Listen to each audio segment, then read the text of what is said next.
Hello everyone. तो कैसे हो आप लोग? क्या हाल चाल? सब ठीक? तो आज हम लोग इस सेशन में कवर करने वाले हैं किंगडम एनिमेलिया के exercise question. First of all congratulations, आप लोगों ने किंगडम एनिमेलिया जो है उसका वन शॉट कंप्लीट कर लिया है। बट अगर आप लोगों को इसका लाइव वीडियो देखना है तो यू ऑल नो कि आप लोगों को अपने नीव बैच में एनरोल करना पड़ेगा, क्योंकि नीव बैच में हर दिन हम लोग लाइव सेशन अटेंड करते हैं, बच्चे अपने डाउट्स पूछते हैं और इमीडिएटली उनके डाउट जो है वो सॉल्व भी हो जाते हैं।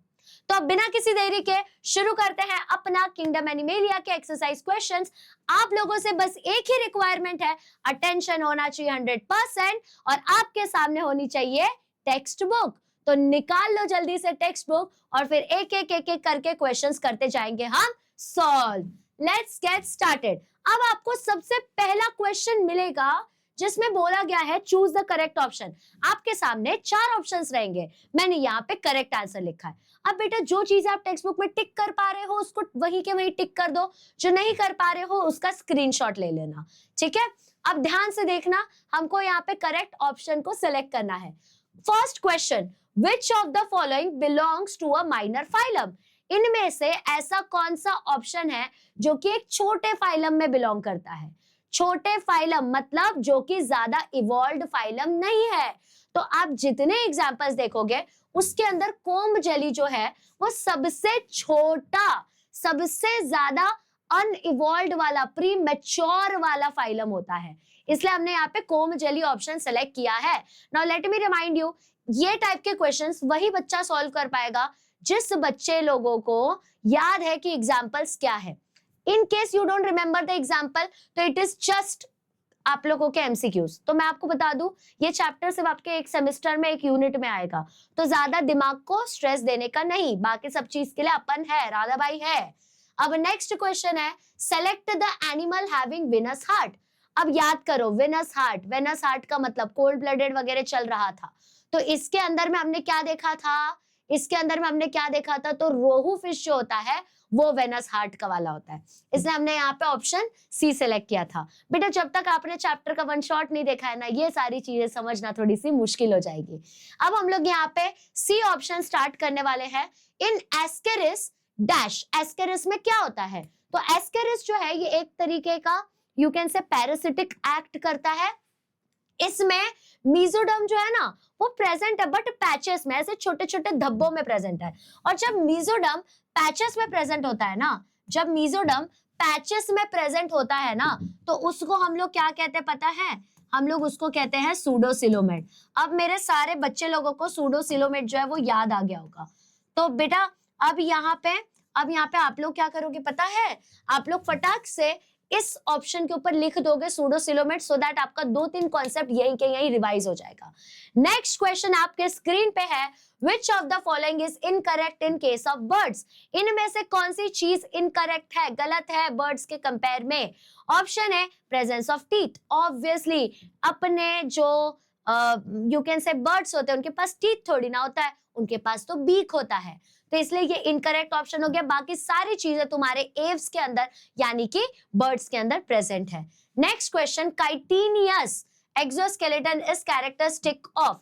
ऐसा कौन सा ऑर्गेनिज्म है जिसका एक्सोस्केलेटन, बाहर का स्केलेटन जो है वो काइटिन के लेयर से बना हुआ है? तो वो है बेटा मिलीपिड। पहली बात, एक्सोस्केलेटन मतलब इसका हड्डी बाहर है, मतलब छोटा ग्रुप का ऑर्गेनिज्म है। तो यहाँ पे मैंने एक कीड़े का नाम लिख दिया। ये कीड़े का अगर तुम ऊपर का अपीयरेंस देखोगे ना तो ऐसा शाइनी शाइनी होता है, ऐसा चमकीला चमकीला होता है, इसलिए उसको काइटिनियस एक्सोस्केलेटन कहा गया है। अब नेक्स्ट क्वेश्चन में आ चुका है, आंसर द फॉलोइंग क्वेश्चंस। अब बेटा ये क्वेश्चंस जो है अगर आप लोगों ने आधा अधूरा भी समझा है ना चैप्टर को, आप लिख लोगे। इस तरीके से तुमको याद कराऊंगी, ठीक है। देखो, reptiles are known for having 3 chambered heart. Which animal shows a near 4 chambered heart condition in reptiles? अब रेप्टाइल्स में बोला था या तो 3 चेम्बर का हार्ट होता है या तो 4 चेम्बर का, बट ऐसा कौन सा एक्सेप्शन है जिसके पास 4 चेम्बर का हार्ट है और बाकियों के पास 3 ही चेम्बर का हार्ट है? तो वी ऑल रिमेंबर क्रोकोडाइल, जिसके ऊपर कॉर्निफाइड स्किन थी, जिसका स्किन जो था, स्किन का लेयर जो था वो ऐसा लगता था जैसे मक्के का दाना है। वो क्या करता है? वो बेसिकली 4 चेम्बर का हार्ट कंडीशन दिखाता है, ठीक है। अब एक और चीज, उसका जो वेंट्रिकल है, ऑरिकल ऊपर होता है, वेंट्रिकल नीचे। अगर ये हार्ट है, मैं ना ये ह्यूमन हार्ट बना रही हूँ जो कि आप लोगों को कॉकरोच की तरह दिखता है, ठीक है। ये जो ऊपर वाले होते हैं ये ऑरिकल होता है, ये जो होता है ये वेंट्रिकल होता है। फिर लेफ्ट ऑरिकल, फिर उसके बाद में आप लोगों का right auricle, left ventricle, right ventricle. Left right side होता है, बट ऊपर का ऑरिकल नीचे का वेंट्रिकल होता है। तो वेंट्रिकल जो होता है ना, ये कंप्लीटली डिवाइडेड होता है दो चेंबर्स के अंदर। तुम देखो अपने पास भी दो चेंबर्स में डिवाइडेड है, तुम देख रहे हो वेंट्रिकल दो चेंबर्स में डिवाइडेड है प्रॉपर्ली। और इसके वजह से इनका हार्ट जो है वो एग्जैक्टली जैसे 4 चेंबर वाले लोगों का हार्ट होता है ना, एग्जैक्टली वैसे फंक्शन करता है, मतलब अपने जैसा फंक्शन करता है भाई, कितनी बड़ी बात है। अब इसके बाद में नेक्स्ट क्वेश्चन है, the circulatory system has evolved from open to closed type in animal kingdom। अब तुमने ऑब्जर्व किया है ओपन टाइप का सर्कुलेटरी सिस्टम जो है वो थोड़ा सा चिंदी ऑर्गेनिजम्स के अंदर है, बट अगर मेरे को ऑर्गेनिजम्स बड़ा बड़ा बड़ा करते जाना है, यानी कि उसके शरीर में ऑक्सीजनेटेड और डीऑक्सीजनेटेड ब्लड का जो क्वांटिटी है वो डिफर करता है। क्या करता है बेटा? वो चीज डिफर करती है। तो अब ये डिफर करने वाली चीजों को हम कैसे सॉर्ट आउट करें, सोचना पड़ेगा क्या किया जाए, क्या किया जाए। एक काम करते हैं, इनका जो ओपन सर्कुलेटरी सिस्टम है ना, इसको क्लोज कर देते हैं। तो इससे क्या होगा कि अगर इनके थोड़ा सा इंजरी भी हो गया तो पूरा ही शरीर से ब्लीडिंग नहीं हो जाएगा। ऐसा नहीं होगा कि जानवर मर ही गया है। तो जैसे जैसे जानवर इवॉल्व होते जाता है, जैसे जैसे जानवर बड़ा जानवर बनते जाता है, वैसे वैसे उसका हार्ट ओपन सर्कुलेटरी सिस्टम से क्लोज सर्कुलेटरी सिस्टम बन जाता है। जिसको ये नहीं पता क्लोज सर्कुलेटरी सिस्टम क्या है, उसका मतलब होता है वेन्स और आर्टरीज के अंदर खून बहना, और ओपन सर्कुलेटरी सिस्टम का मतलब होता है बस खून बहते ही रहना, बहते ही रहना, बहते ही रहना। अब पूछा गया कि भाई कौन से फाइलम को तुम कह सकते हो जिसने सबसे पहले क्लोज्ड सर्कुलेशन एक तरीके से बताया था। तो जिसको वो चार्ट याद है वो ये फटाक से बता सकता है। तो देखो फाइलम एनिलिडा जो है ये सबसे पहला फाइलम था जिसने सबसे पहली बार क्लोज सर्कुलेटरी सिस्टम दिखाया था, जिसके सारे के सारे ऑर्गेनिज्म ने पहली बार आर्टरीज और वेन्स के अंदर खून दौड़ाते हुए दिखाया था। उन्होंने ये बताया था कि ब्लड जो होता है वो हमेशा हमारे अंदर ब्लड वेसल्स के थ्रू मूव करता है, एनिलिड से लेके कॉर्डेटा तक। मतलब एनिलिड वो पहला बंदा था जिसने बोल दिया कि मैं यहाँ पे बाहुबली बनूंगा, मैं अपने साम्राज्य को चेंज करूंगा। कहाँ सब ओपन टाइप में थे, आज ये लोग क्लोज्ड सर्कुलेटरी सिस्टम के साथ ज्यादा इवॉल्व्ड फॉर्मेट में है। अब नेक्स्ट क्वेश्चन पूछा गया है, pinna pinna pinna is the part of external ear and it is found in mammals. Obviously ये जो पिन्ना होता है ये एक्सटर्नल ईयर का पार्ट है।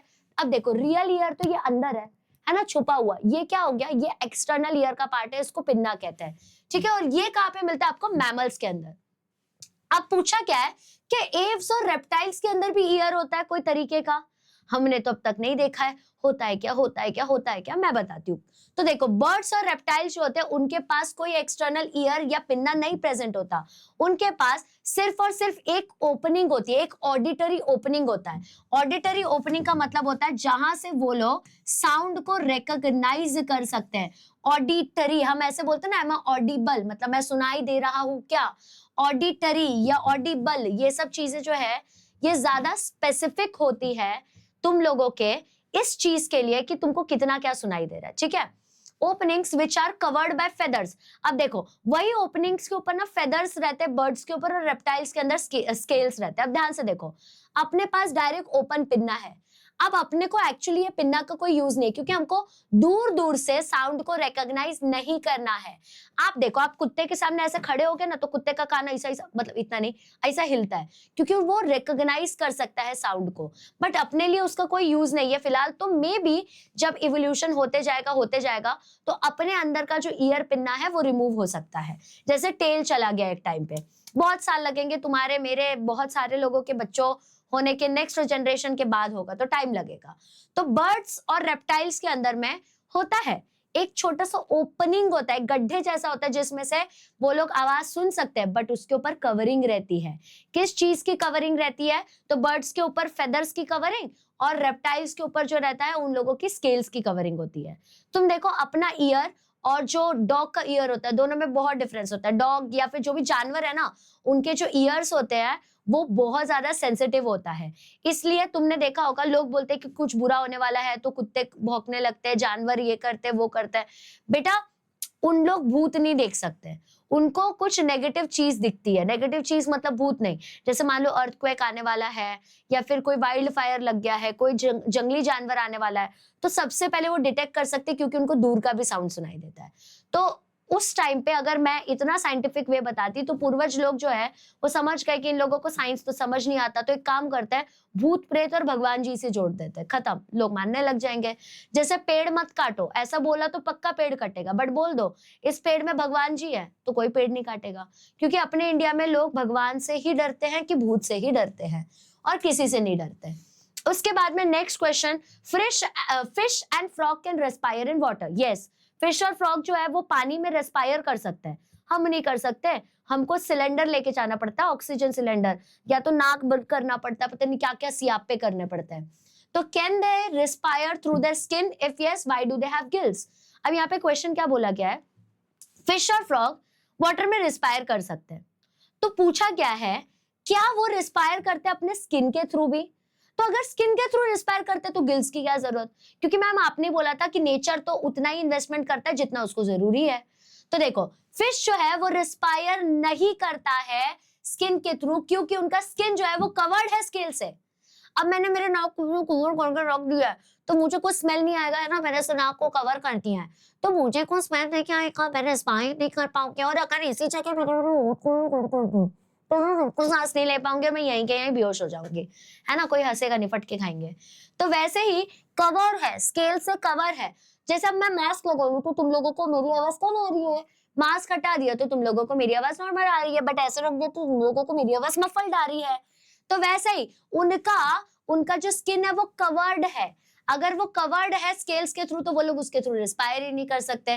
फ्रॉग्स जो है बट वो अपने गीले स्किन के साथ रिस्पायर कर सकते हैं, मॉइस्ट स्किन के साथ रिस्पायर कर सकते हैं। गिल्स जो है ये क्यों प्रेजेंट है, नेक्स्ट क्वेश्चन का आंसर, क्योंकि ये एफिशिएंटली बेटर वे में गैसियस एक्सचेंज कर पाए इसके लिए, क्योंकि गिल्स लंग्स की तरह एक्ट करता है। हम नाक के थ्रू भी रेस्पायर करते हैं, माउथ के थ्रू भी रेस्पायर करते हैं, बट अपने पास प्रॉपर रेस्पिरेटरी सिस्टम क्यों है? क्योंकि फंक्शन ज्यादा बेटर वे में हो पाए। जैसे हम चल के भी क्लास जा सकते थे, बट पहले अपन साइकिल लेते हैं, फिर अपन बाइक लेते हैं, स्कूटी लेते हैं, फिर अपन कार ले लेते हैं। तो ये सब क्यों करते जाते हैं? बेटरमेंट के लिए, काम पहले भी हो रहा था, तो ये भी थोड़ा सा एफिशिएंसी बढ़ाने के लिए, ठीक है। तो it is present for efficient gaseous exchange in water because they provide a large respiratory surface. याद रखना, जितना बड़ा रेस्पिरेटरी सरफेस उतना ज्यादा, मतलब जितना ज्यादा जगह उतना ज्यादा हवा। मेरे साथ रिपीट करो, जितना ज्यादा जगह उतना ज्यादा हवा। ये तो नॉर्मल सी बात है, कैजुअल सी बात है, इसमें कोई दिक्कत ही नहीं है, एकदम कैजुअल बात है ये, है ना। अब आगे देखो, नेक्स्ट क्वेश्चन है, birds need to keep their body light to help in flying. Birds जो है वो एकदम खा पी के मोटा तो नहीं सकते, उनको पतला ही रहना पड़ेगा, नहीं तो वो उड़ेंगे कैसे? सोचो कितनी बढ़िया प्रजाति है इन लोगों की, मोटे होंगे तो भाई सर्वाइवल पे दिक्कत आ जाएगा, तो खाने पीने पे अलग ही कंट्रोल होता है इनका। Hence they show presence of some organs only on one side. इसके वजह से हल्के रहे वो, इसकी वजह से कुछ ऑर्गन सिर्फ एक ही साइड में, दूसरे साइड में कुछ है ही नहीं, ठन ठन गोपाला है सीधा। तो how does the skeleton help in reducing their weight? अब बोला गया है कि बर्ड्स को भाई आसमान में उड़ना है, इतना ज्यादा उनको हल्का रहना है कि दोनों साइड में ऑर्गन्स भी नहीं प्रेजेंट है, एक ही साइड में ऑर्गन्स प्रेजेंट है। मतलब क्या क्रेजी बात हो गई। तो यहाँ पे बोला गया कि एक बात बताओ, ये बर्ड्स को हेल्प करने के लिए उनके स्केलेटन ऐसा क्या करते हैं जिससे वो वेट जो है वो रिड्यूस हो पाए?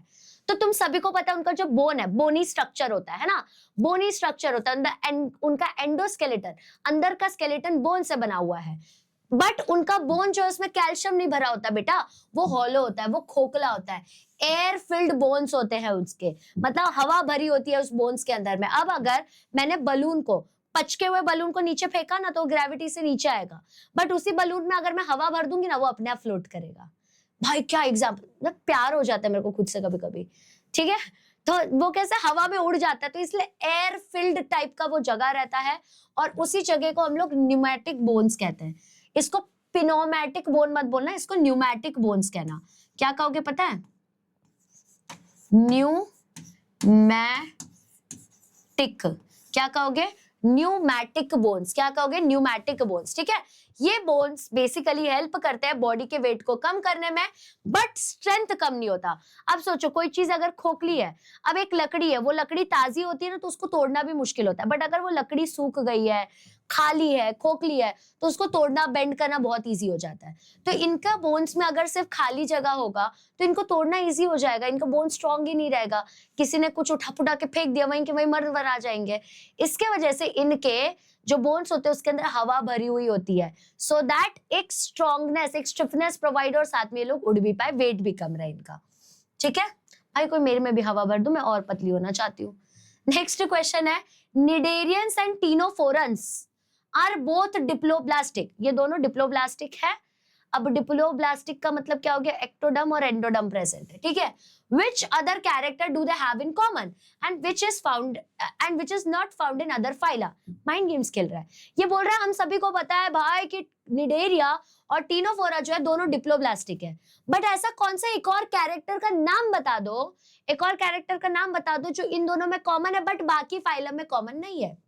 आंसर क्या है पता है इसका, तो निडेरिया और टीनोफोरा जो है ये दोनों क्या करते हैं, tissue level of body organisation दिखाते हैं, और इनके बीच में मीजोग्लिया प्रेजेंट होता है, इनके बीच में मीजोग्लिया प्रेजेंट होता है। एक्टोडर्म और एंडोडर्म के बीच में मीजोडर्म प्रेजेंट होना चाहिए था ना, बट उसके जगह मीजोग्लिया प्रेजेंट होता है, ठीक है। साथ ही साथ ये एक्वेटिक है और ज्यादातर ये मराइन एनिमल्स में कंसिडर होते हैं। तो इनमें डिफरेंस क्या है पता है, कि सिर्फ इन लोग ही ऐसे कॉम्बिनेशन है जिनके पास मीसोग्लिया प्रेजेंट है आपके एक्टोडर्म और एंडोडर्म के बीच में।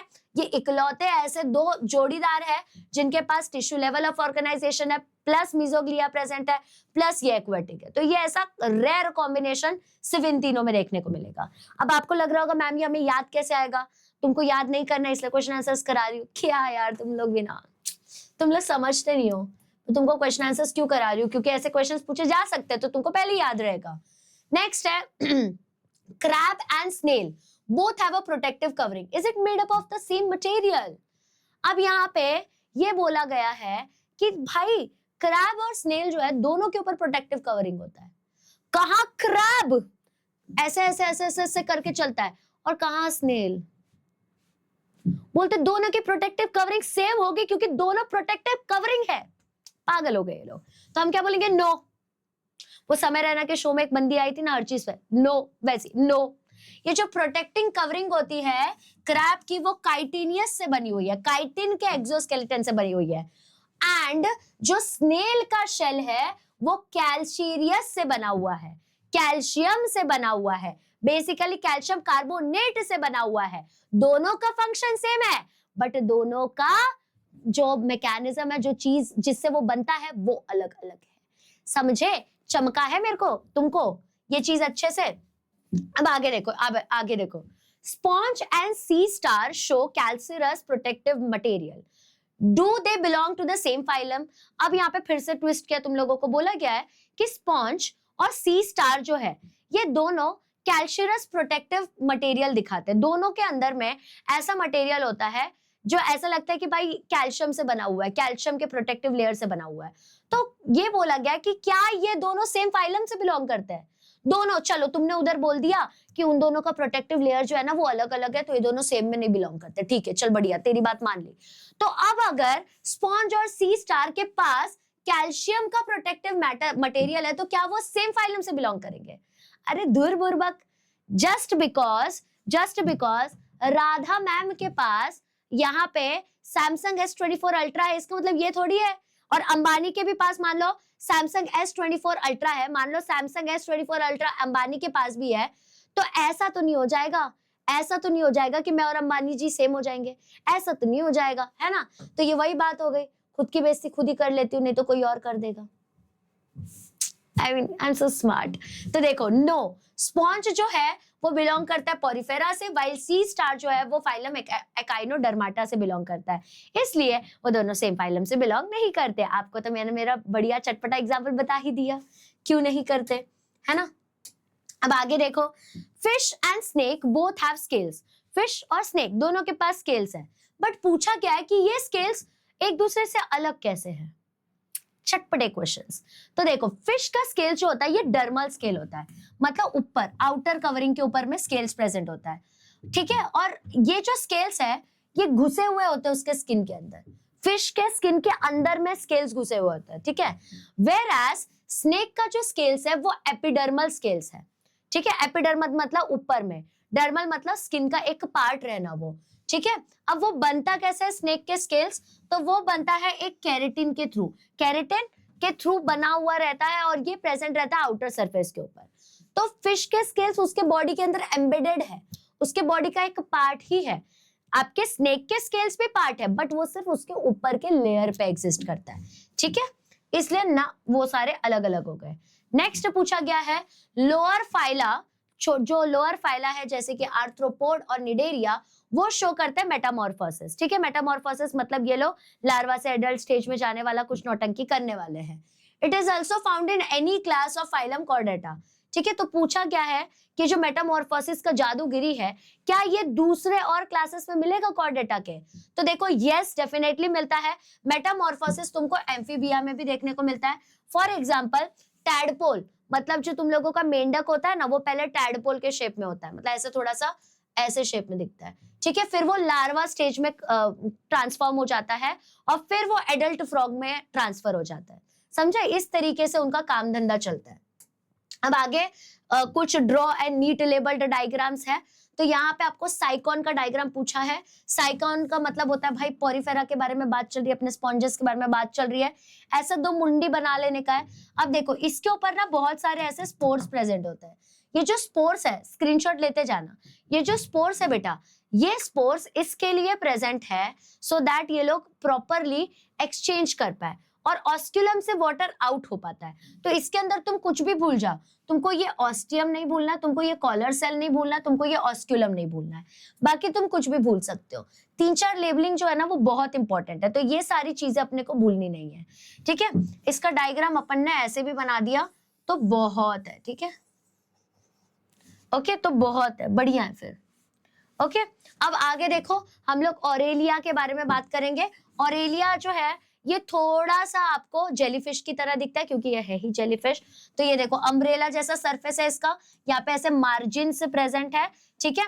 मार्जिन्स के बाद में ये ओरल आर्म है, मतलब यहाँ से ये लोग खाना वाना खा सकते हैं, ठीक है। यहाँ पे ये टेंटिकल्स है। टेंटिकल्स जो होता है ये बेसिकली उन लोगों को डिफेंस के लिए भी यूज होता है, साथ साथ में लोकोमोशन के लिए भी यूज होता है। ये लोग फ्री लिविंग होते हैं, ये लोग कहीं पे भी मूव वगैरह कर सकते हैं। तो that is the shape of Aurelia. Next is amphioxus. अब एम्फियोक्सियस जो होता है ये भी आपको डीप सीज में ही मिलने वाला है। That is the structure of amphioxus. आपको मैं बता दूं इसमें नोटोकॉर्ड सबसे ज्यादा इंपॉर्टेंट है, बाकी आप कुछ भी भूल जाओ चल जाएगा, नोटोकॉर्ड सबसे ज्यादा इंपॉर्टेंट है, ठीक है। अब अगर आप ऑब्जर्व करेंगे इसके गिल स्लिट्स देखो कैसे अंदर में ऐसे धसे हुए गिल स्लिट्स है, दिख रहा है गिल स्लिट्स कैसे धसे हुए हैं, ठीक है। और यहाँ पे फेरिंग्स एग्जिस्ट करता है। अब याद करो हमने एम्फियोक्सियस के बारे में बात किया था कि भाई इसके पास ना गिल स्लिट्स भी है, इसके पास में फेरिंग्स भी डेवलप हो चुका है, तो ये वही वाला जानवर था, ठीक है। अब सिर्फ ये डायग्राम्स देखते जाओ, ये इतना आता नहीं है बट बुक में है इसलिए करवा रही हूँ। नेक्स्ट बोला गया कैटला। अब भाई ये लोग खाते भी है ये, तो ये कैटला फिश बना दो, इसके ऊपर स्केल्स बनाना जरूरी है, आई बना दो, ट्रंक बना दो और बस, ज्यादा कुछ नहीं चाहिए। 2-3 लेबलिंग भी किया बहुत है, वैसे एग्जाम में नहीं आएगा, डायग्राम्स नहीं आएगा ज्यादा, तो टेंशन नहीं लेना है। नेक्स्ट है बेलेनोग्लॉसिस। अब याद है मैंने आपको कहा था कि इसके पास एक हेड लाइक स्ट्रक्चर होता है, उसको बेटा प्रोबोसिस कहते हैं।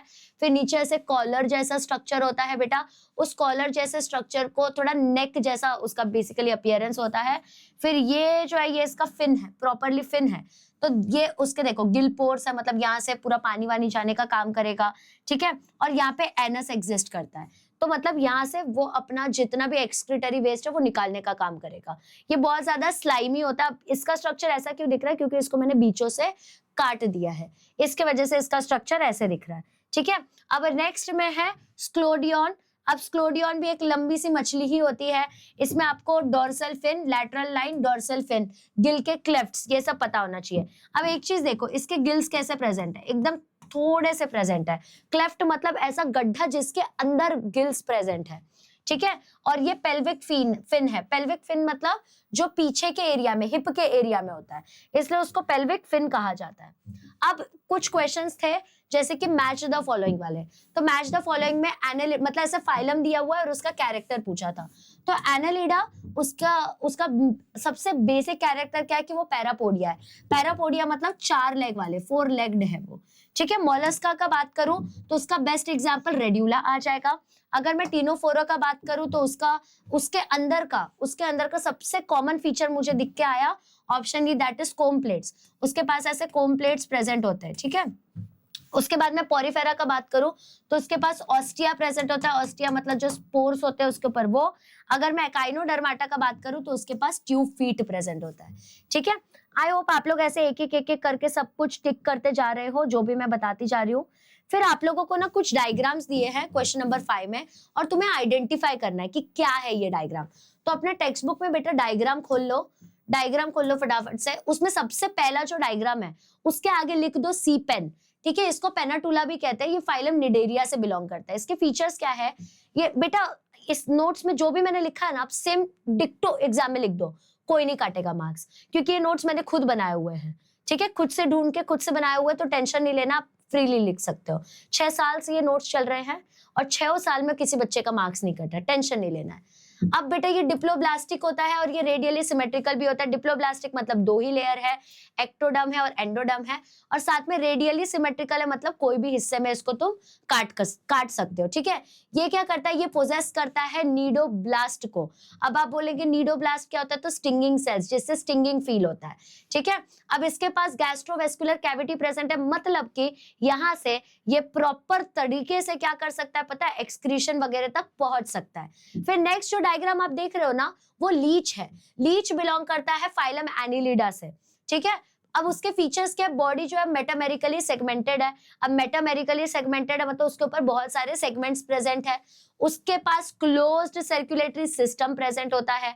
ये बायलैटरली सिमेट्रिकल है और ये ट्रिफ्लोब्लास्टिक भी है। बायलैटरली सिमेट्रिकल मतलब बीचों बीच आप कट कर सकते हो, और साथ में इसके पास 3 लेयर्स प्रेजेंट है, एक्टोडर्म, मेसोडर्म एंड एंडोडर्म का लेयर। फिर आप जो थर्ड वाला इमेज देख रहे हो वो डॉल्फिन का इमेज है, सबसे इजी, बट आप फाइलम नहीं पहचान पाओगे। आप गलती से डॉल्फिन को, मेरे को पता है हर साल ये बच्चे गलती करते हैं, मेरे पढ़ाने के बाद भी गलती करते हैं, पाइसेस लिख के आते हैं क्योंकि वो मछली है, बट ना, हम उसको मैमेलिया लिखेंगे। क्यों?